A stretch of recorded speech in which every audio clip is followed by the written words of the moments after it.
Hey guys, Cab over Gary back here. Destroyed my hat this morning, so I don't have a hat today.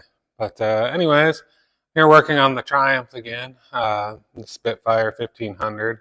The same subject of the last video, but this week what my plan is to pull the interior so I can pull the doghouse and see about getting that transmission out so I can see what's wrong with it.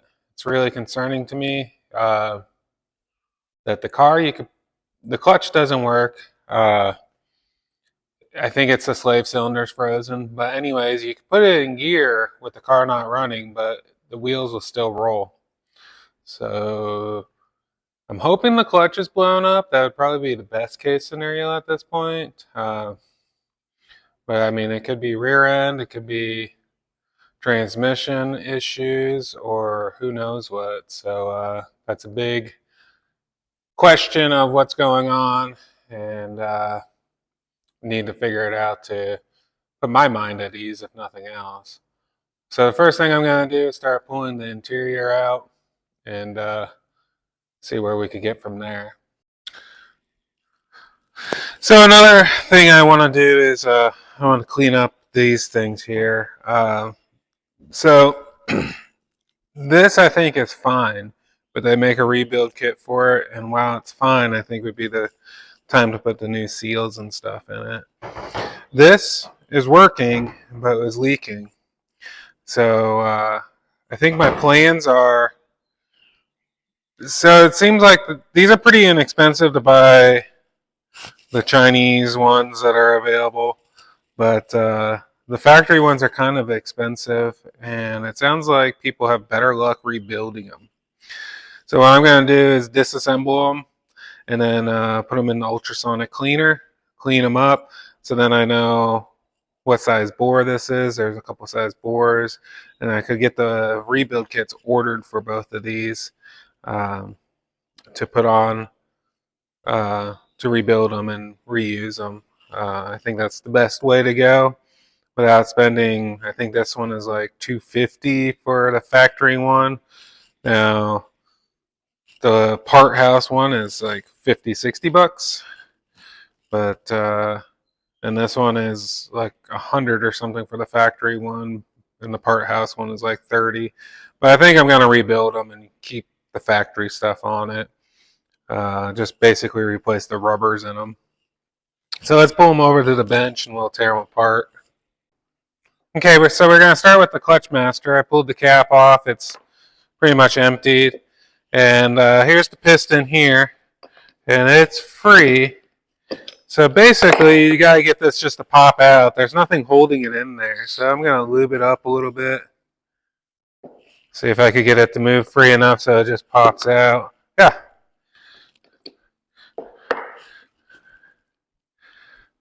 That worked pretty good. If I could get a hold of it, I might have to get it to pop a little bit better.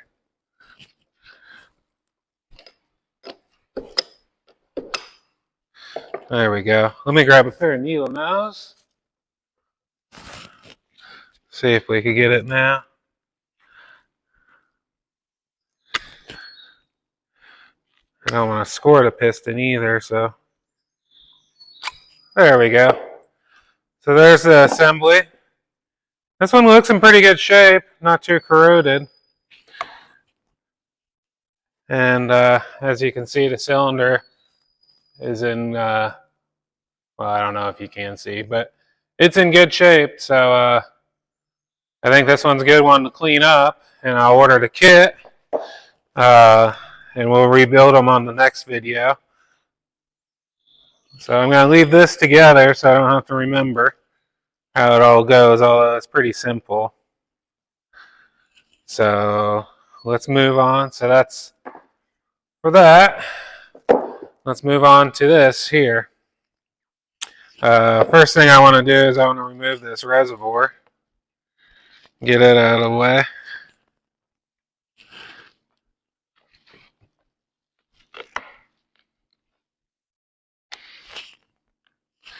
Let's see if we can free these pins up. Okay, that one moves. That one moves now. Push the pins out.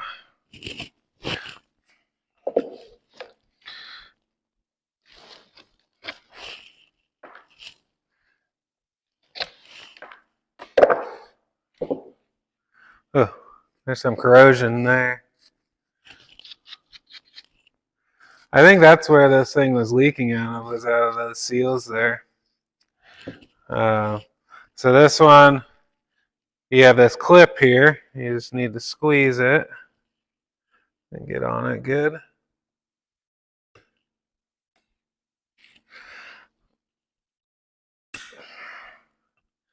One side's freed up, the other side was stuck in the housing. I think I got them both to move. Let's see. There we go. So now I got the clip. So that releases the rod. Man, this is pretty corroded in here. Way more than I was expecting.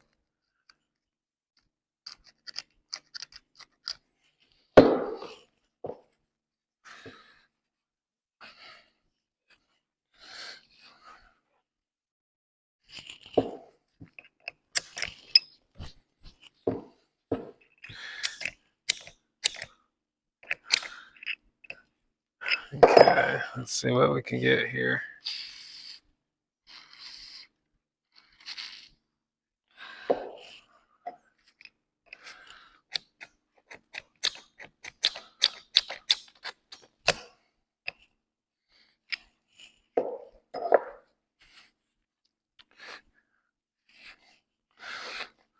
Not sure if this one has a clip or not on it. I'm trying to get down there to see.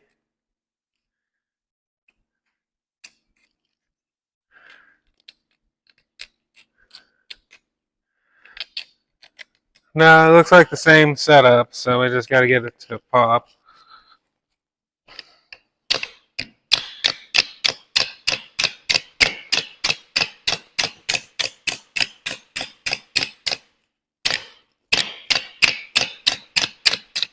There we go. This one took a little bit more persuasion.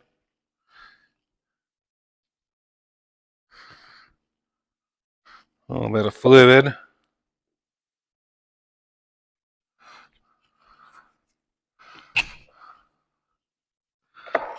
There we go. I need to see. I don't think that is all I need to get out of there.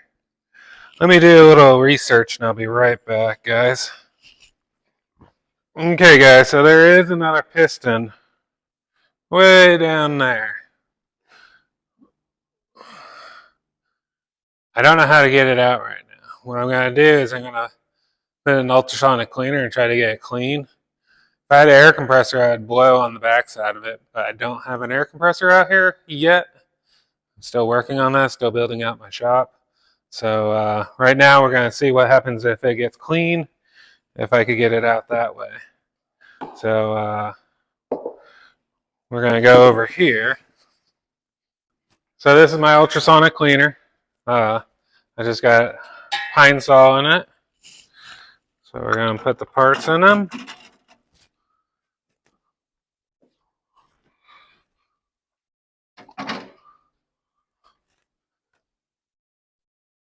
I don't know if this will fit with all that or not.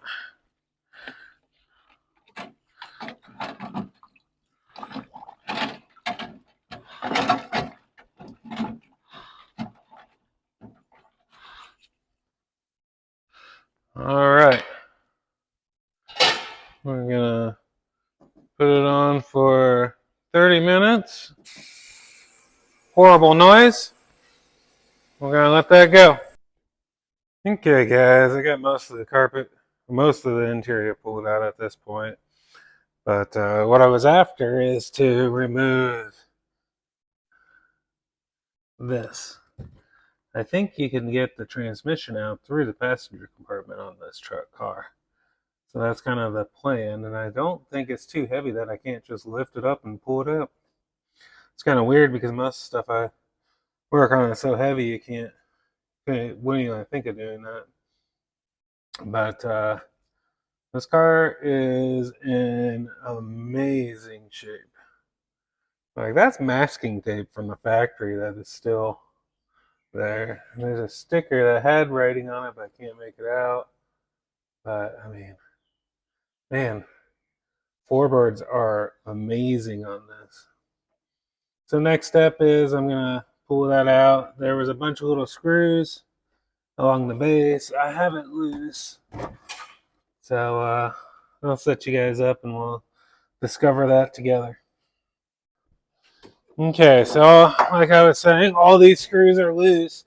So I think this should just come out. Yeah. And there's the transmission. That's pretty awesome. This car has been a joy to work on so far. So I think this is the overdrive unit here. A little 4-speed up front. So yeah, I think they did this because of the overdrive unit. So I got to pull this piece out here. And then I think I could undo the prop shaft or drive shaft and pull it out. Let's see what we got.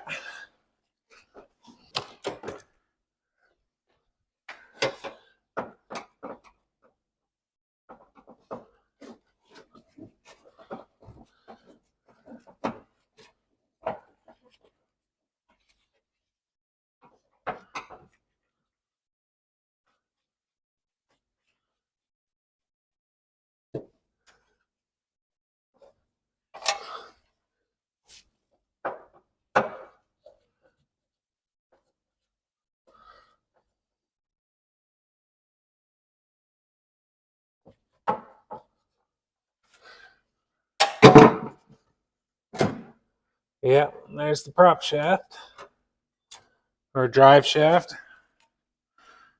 Got my British lingo going. Okay, so got to undo that. This looks like this will come off. Okay, so there's some wires.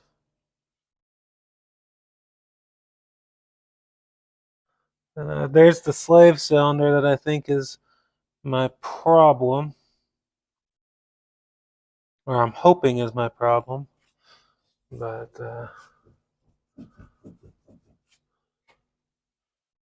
yeah. Let me get some wrenches and let's see.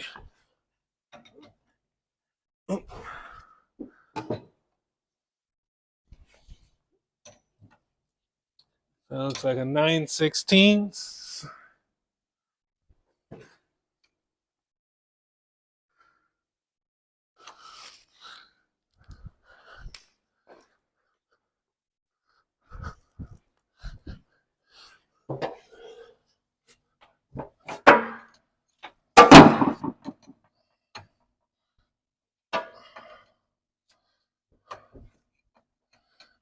I need to grab another combination wrench.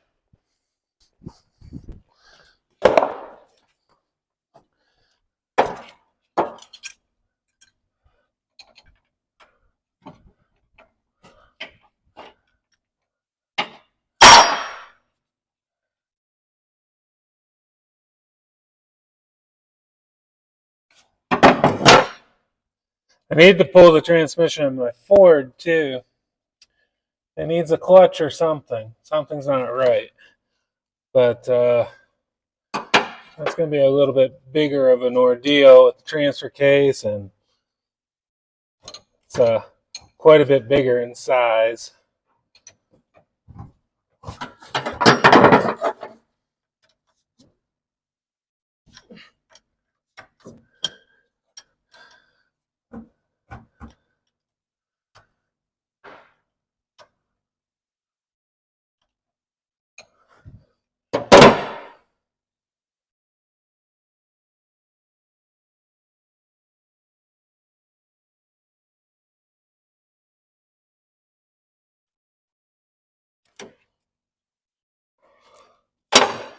Okay, got the other side.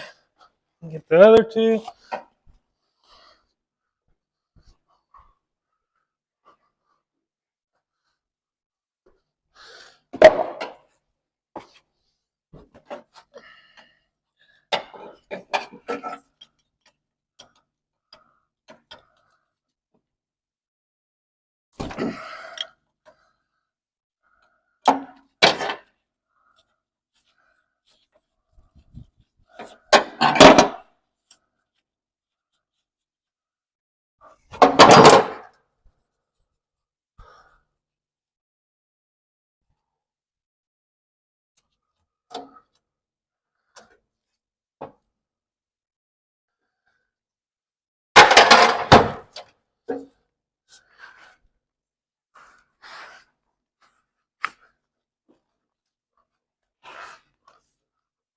Sorry, I needed to get to that bolt.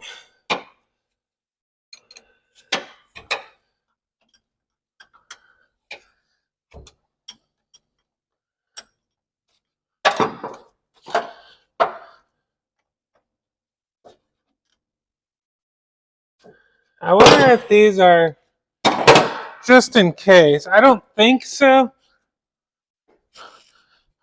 but just in case, I'm going to take a paint pen and put where they were together.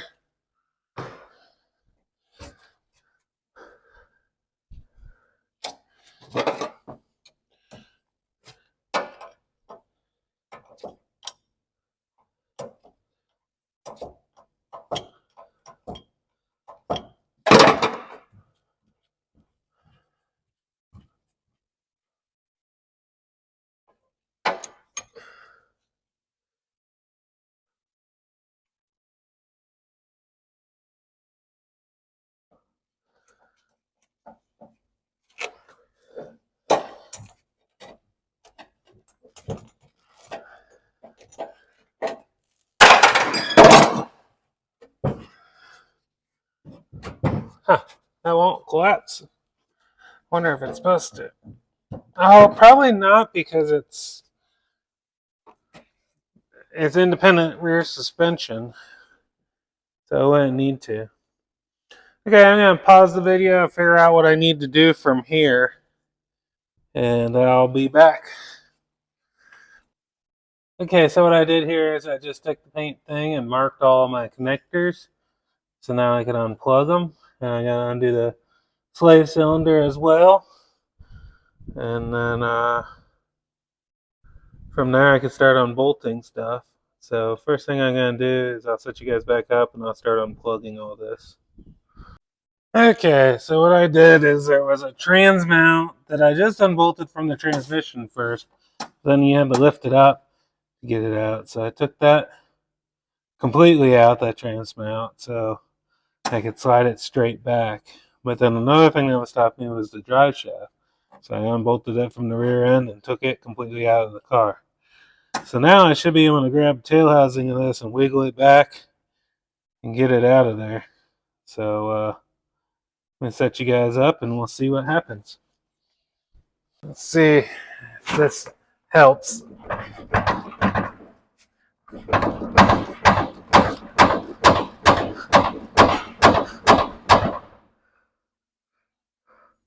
See if I got any separation. No.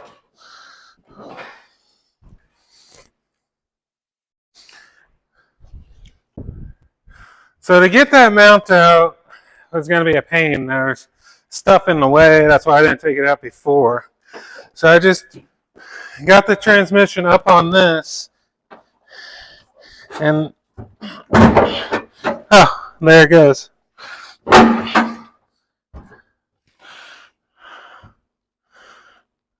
Does the bell housing not fit through the car?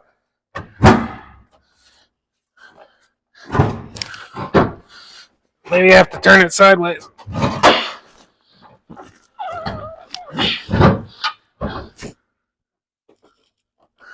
Yeah, it'll come.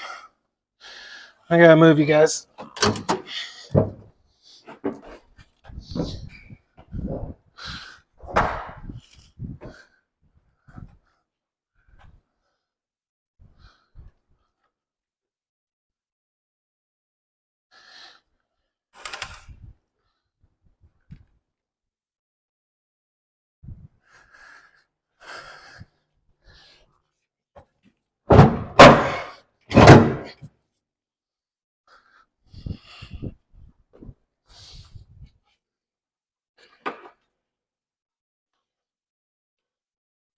Okay.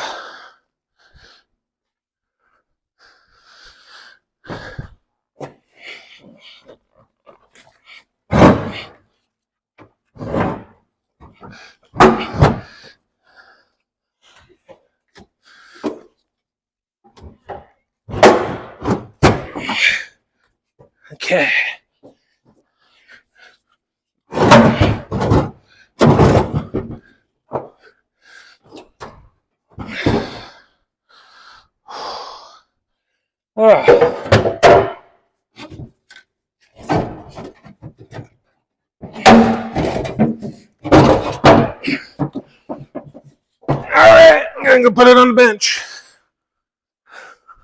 Okay. Now. Okay.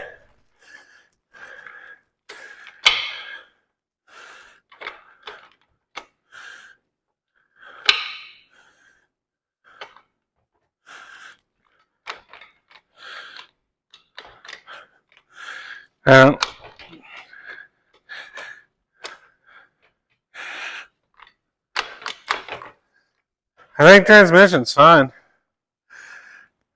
So there's neutral.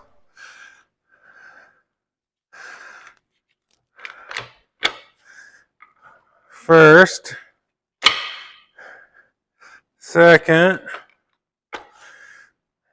Third. Fourth. I don't know if I could get it in the reverse on the bench. You gotta push over. I think that's where reverse is on this one. Let me look at the shift knob.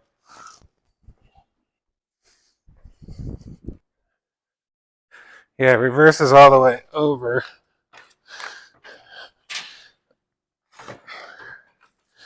I need something to hold it down to do this.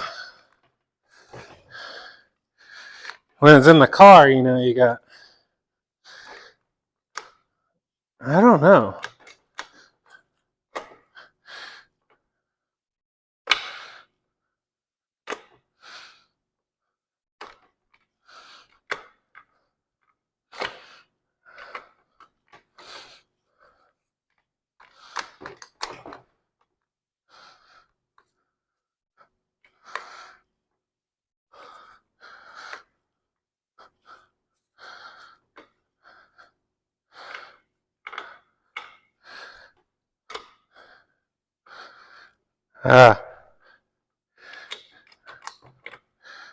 Reverse is there. You have to pull it up and over. So transmission is good. That's good. I don't know how to test the overdrive. I'm gonna read up on that. If you guys know, comment below. I'll open this case up and clean it up and make sure everything else is good in it. But yeah, looks good. The rollout bearing seems good.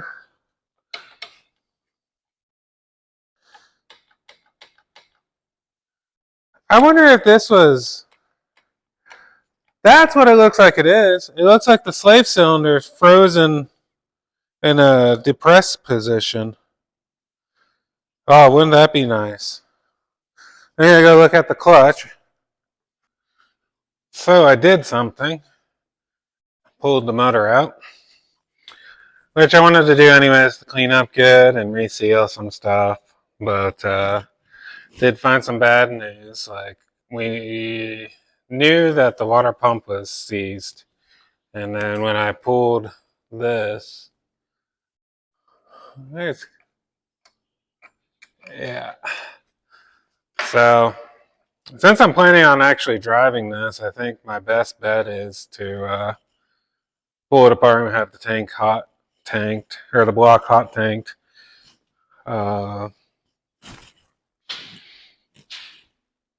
Just to make sure. I'll probably have the deck head to Euro spec at that time too if I've got it apart. So that's kind of my plans, I think. What do you guys think about that? I'm just worried I'm going to get it back together, and I'm planning on driving at highway speeds for 40 well, 65 is the road coming out here. 65 miles an hour for an hour at a time, and I don't want to have overheating stuff in Texas, so I don't know. And is that from the factory? If anybody knows? Uh, I just saw that and was wondering. Gotta figure out where the oil leak comes from. I think it's coming from the timing cover or something. I don't know.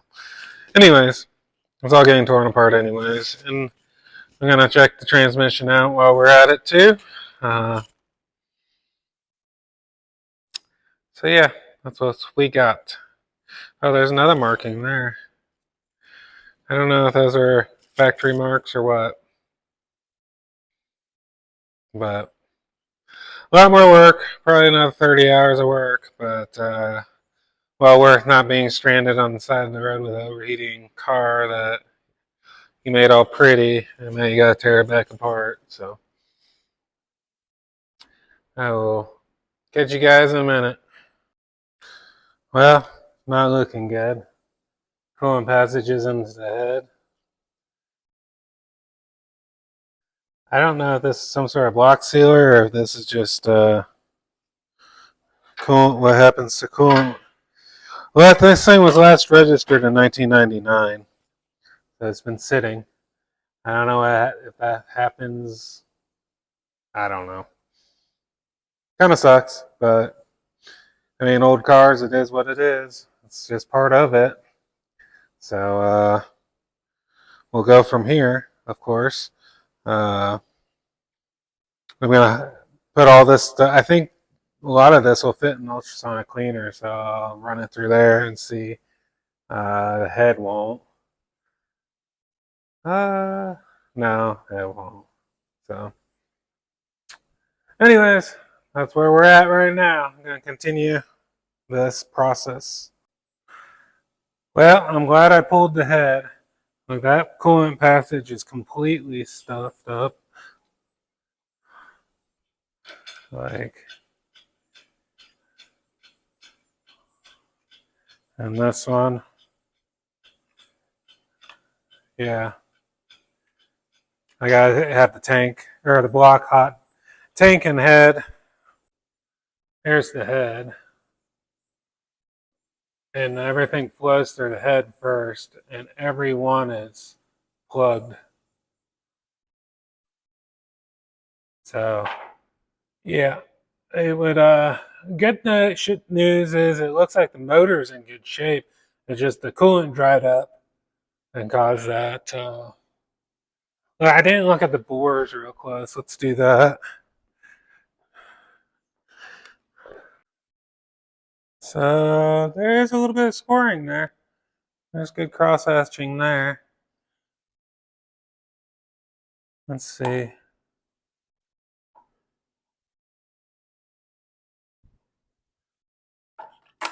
Nothing I could feel. I think a Hun would clean it up. There's not much of a carbon ring at all.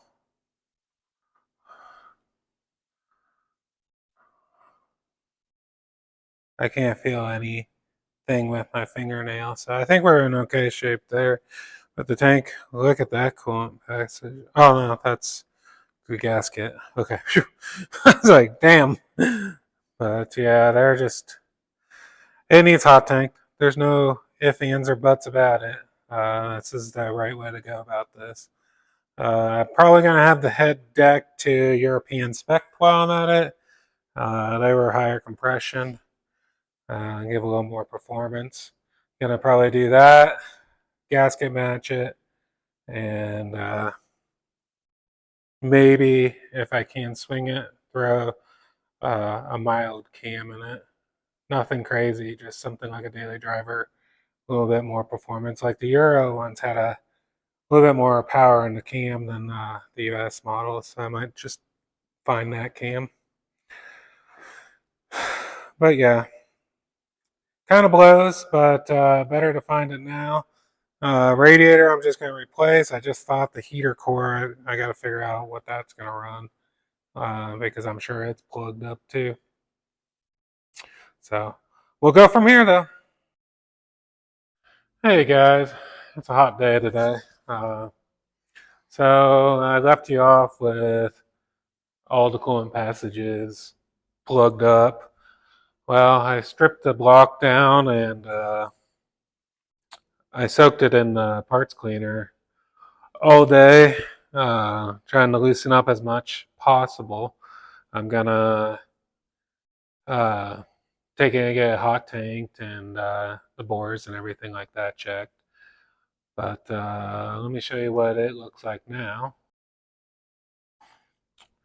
So now it's probably fine now. Let's see if I can get the focus.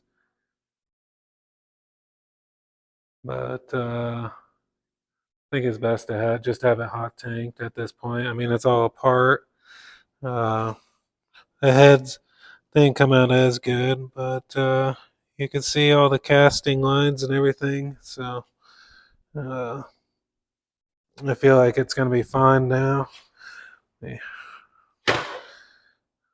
Oh, I guess it's on this side. So everything's open up. There is on. Where was that at? Was it the block? Oh, yeah. There's a bit of erosion right there going towards that cylinder, which is kind of concerning. But I'll ask the machine shop about that. But yeah, it's all tore down. I'm going to take it in. While I have it there, while this apart, I'm probably going to put the Euro pistons in it. These are American. Puts the motor at 7.5 to 1. The Euro ones put it at 9 to 1. So feel like that upgrade, and then going to the Mark III cam, which gives it a little bit more power. Not looking for a whole lot, just kind of a little higher compression, a little bit more cam, but still all factory parts. Uh, and then just a good rebuild. And I think this will be good. Pretty excited about it. Really didn't want to go this far, and it really put me behind because I was working on this all day today, cleaning it up. I didn't think you guys would want to watch me scrub all day, but that's what I did. And then over here on the car, this is what stopped. So then I came in, I was going to finish this up today. Been a project I've been working on. I need it now because everything's growing. So I went to final assembly, went to pull it to start it. First pull, should have replaced that too, I guess. And it's not just a simple deal because the fuel tank's attached to it, which the oil goes through it, the air filter's attached to fuel lines. So, I mean, nothing's hard on doing it, but it's not just pull the cover and put a new rope in it like usual. So, that kind of sucked. And then this was, and got a huge mess I need to clean up. But this was kind of the final straw today. Is that bolt right there. To get that out, you got to pull this off. To pull that off, you got to take the hood off. So, I think some mechanic slept with some engineer's wife on that one. But anyways, need to. I might just cut that bolt and push it through. That's probably what I do because the bolt could easily go the other way. I don't know why it's that way. It could be the other way. So then I don't have to take all that off. That's been there forever. Is good. Is tight. Nothing's wrong with it. So yeah, I think I'm gonna do that way. But yeah, that's kind of a jumping around video. Things happened and didn't realize that it was gonna go this way. So that's where we're at. The Triumph is this is kind of sad. I got so many projects going. I got a 48 end at home. It's on jack stands. I got the Alice on jack stands. I had to buy more jack stands for this because I don't have any projects finished. I guess I got ADHD bad. But this is going to get finished first. I'm going to work on this until it's done. And then I'm going to do the Alice until it's done. I finally came up with a use for the 8N. You guys know I have the Ferguson TO30, and it's basically the same thing as an 8N or very similar. So I've been using that. I haven't figured out a need for two tractors like that. Well, you saw out front a second ago, I got all that out there.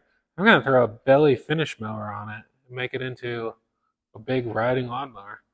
So it kind of excites me. So now I got a purpose to finish it. So that'll probably get finished too.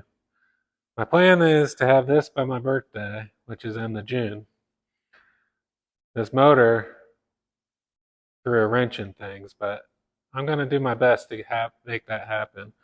It's really going to run out of money or need more money faster than I have it to put it together. That's probably the big problem with it. But once this is together, then I'm going to go full bore on the Alice and get it done. It might actually be the Alice and the 8N. I think the 8N is going to come here. I'm going to do them back and forth, back and forth. You know, if I waiting on a part, I'll work on the other one, and vice versa. You know, the Alice has given me a problem. See if any of you guys know any suggestions. This pin right here, I need to take out. It holds the brake shoes in, and the brake shoes have to come out to pull the axle housing off, and I need to replace the wheel seal. I cannot get that pin out. I've tried heating it, I've tried welding a nut on it to turn it, I've used all kinds of stuff. The pin's hardened, and I destroyed a Blue Point combination wrench trying to get it off. But so the brake drum's on the axle, and then the shoes go around the brake drum. So the shoes have to come out of this hole to get that out. I can't get that pin out, and I'm running out of. It's got me really frustrated, and I kind of had to step away from it. I have 10 hours working on that pin with no success, and in the past, I've just realized that if I keep going at it without taking a break, I'm going to hurt something. So I don't know what to do at this point. It might I might mag drill it out, but I need to soften it first. I guess I'll just get it hot and let it cool. But yeah, that's been a big hang up on this. If anybody's got a suggestion on that, I'd appreciate it. But I need to pack up and get home. It's getting late and I got an hour drive, so thank you guys as always for watching. This video, I didn't show a lot of how-to. I kind of just jumped here, there, everywhere. Sorry about that. I need to get better at doing these how-to videos, I guess. But anyways, I enjoy doing them and them figuring out things. So stay tuned. The next is I'm going to drop the motor off at the shop, and then I'm going to continue trying to get the whole front end of the car rebuilt, and we'll go from there. Thanks as always for watching. Don't forget to like, comment, subscribe, all that good stuff. And I'll catch you guys on the next one.